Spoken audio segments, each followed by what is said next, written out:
بن صفوان ایک روز ہشام بن عبد الملک کے یہاں مہمان ہوئے تو خلیفہ ہشام نے خالد بن صفوان سے کہا کہ کوئی ایسا قصہ سنائیے جس سے میں عبرت حاصل کروں۔ تو خالد نے کہا کہ سنیے، ایک صاحب علم اور صاحب اقبال بادشاہ خورلک کی طرف سیر کے لیے نکلا۔ اس نے راستے میں اپنے ہمراہیوں سے پوچھا کہ بھلا یہ تو بتاؤ کہ جس قدر میں مال و متاع کا مالک ہوں، جس قدر مال و متاع میرے پاس ہے، اتنا کبھی کسی دوسرے بادشاہ کے پاس بھی ہوا ہے؟ تو ایک پرانے زمانے کا بوڑھا بھی ان کے ساتھ موجود تھا۔ تو وہ بوڑھا کہنے لگا کہ اگر اجازت ہو تو اس بات کا جواب میں عرض کروں۔ بادشاہ نے کہا کہ بہت اچھا، آپ ہی بتائیے۔ تو بوڑھے نے کہا کہ پہلے آپ ہمیں یہ بتائیں کہ جو کچھ آپ کے پاس ہے کیا اس میں کمی نہیں آئے گی؟ اور کیا یہ سارا کا سارا مال و متاع آپ کو وراثت میں نہیں ملا ہے؟ اور کیا آپ کے بعد یہ مال و متاع آپ کے جانشین کو وراثت میں نہیں ملے گا؟ تو بادشاہ نے جواب دیا کہ یہ تینوں باتیں حقیقت میں سچ ہیں، یعنی حقیقت ہونے والی ہیں۔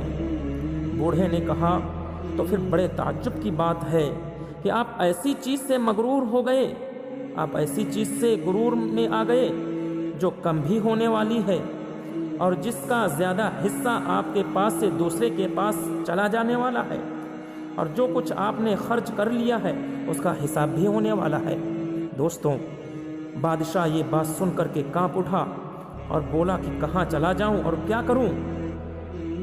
بوڑھے نے کہا کہ اگر بادشاہی کرنا چاہتا ہے تو اپنے ظاہر و باطن میں اللہ رب العزت کی اطاعت و فرما برداری کر، ورنہ یہ تخت و تاج چھوڑ اور ٹاٹ پہن کر اللہ رب العزت کی اطاعت و فرما برداری کر۔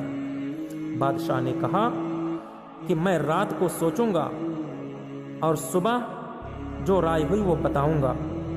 تو دوستوں، جب صبح ہوئی تو پھر بادشاہ نے کہا کہ میں بادشاہت چھوڑ کر پہاڑ اور چٹیل میدان اختیار کرتا ہوں اور بجائے پوشاک شاہی کے ٹاٹ پہنتا ہوں، تم بھی میرے ساتھ رہو۔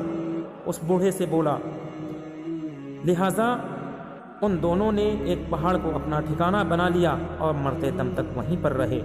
دوستوں، یہ قصہ سن کر ہشام بن عبد الملک اتنا رویا کہ اس کی داڑھی آنسوؤں سے تر ہو گئی، اور اپنے دونوں بیٹوں کو سارا کا سارا کام سپرد کر کے خود گوشہ نشینی اختیار کر لی اور اپنے محل سے بھی نہیں نکلا۔ دوستوں، یہ حالت دیکھ کر اراکین سلطنت نے خالد بن صفوان سے کہا کہ تم نے یہ کیا کر دیا؟ ایک امیر المؤمنین کی راحت و لذت کو گنوا دیا آپ نے۔ خالد نے کہا کہ میں معذور ہوں، اب میں مجبور ہوں۔ میں نے اپنے اللہ رب العزت سے یہ عہد کر لیا ہے کہ جب بھی میں کسی بادشاہ سے ملوں گا تو اسے اللہ رب العزت سے ضرور ڈراؤں گا۔ دوستوں، دنیاوی مال و متاع اور حکومت پر کبھی مغرور نہیں ہونا چاہیے۔ یہ دنیا کسی کے ہاتھ سے ملتی ہے تو کسی کے ہاتھ میں چلی جاتی ہے، اسے بقا اور قرار بالکل نہیں، اور جتنی دیر یہ دنیا ہمارے پاس رہے گی اتنا ہی زیادہ ہمیں حساب بھی دینا پڑے گا۔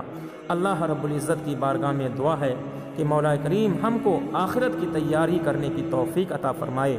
السلام علیکم ورحمۃ اللہ تعالی وبرکاتہ۔